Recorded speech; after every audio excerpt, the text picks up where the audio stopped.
Assalamualaikum warahmatullahi wabarakatuh. Materi kali ini mengenai ketenaga kerjaan.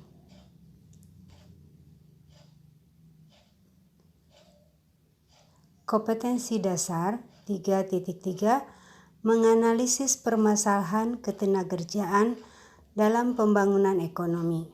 4.3 menyajikan hasil analisis masalah ketenagakerjaan dalam pembangunan ekonomi dan cara mengatasinya.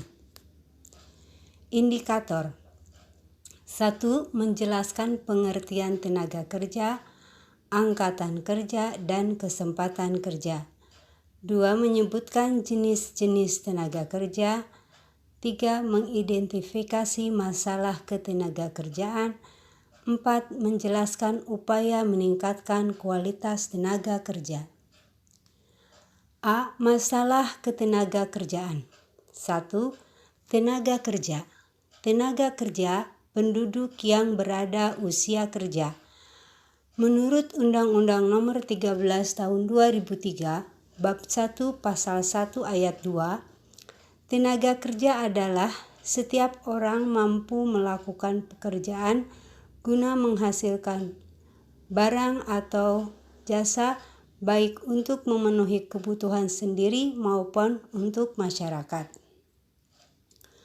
2. Angkatan kerja.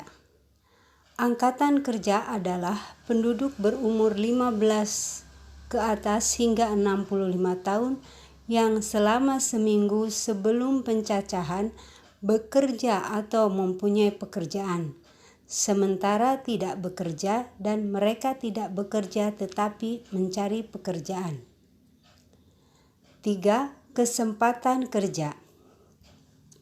Kesempatan kerja atau demand for labor adalah suatu keadaan yang menggambarkan ketersediaan pekerjaan atau lapangan kerja untuk diisi oleh para pencari kerja. Kesempatan kerja dapat diartikan sebagai permintaan atas tenaga kerja. 4. Jenis-jenis tenaga kerja. A. Tenaga kerja terdidik, tenaga ahli, atau tenaga mahir. Tenaga kerja terdidik adalah tenaga kerja yang mendapatkan suatu keahlian atau kemahiran pada suatu bidang karena sekolah atau pendidikan formal dan non-formal.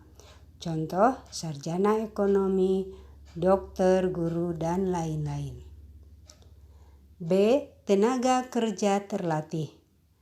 Tenaga kerja terlatih adalah tenaga kerja yang memiliki keahlian dalam bidang tertentu yang diperoleh melalui pengalaman kerja. Contoh, supir, montir, tukang masak, dan lain-lain. C. Tenaga kerja tidak terdidik dan tidak terlatih. Tenaga kerja tidak terdidik dan tidak terlatih adalah tenaga kerja kasar yang hanya mengandalkan tenaga saja. Contoh, kuli, buruh, angkut, buruh pabrik, pembantu, dan lain-lain. 5. Upaya meningkatkan kualitas tenaga kerja. Peningkatan kualitas tenaga kerja dapat dilakukan melalui beberapa jalur berikut. A. Jalur formal seperti sekolah kejuruan dan kursus-kursus. B. Jalur non-formal. 1. Latihan kerja. 2. Magang, latihan kerja yang dilakukan langsung di tempat kerja.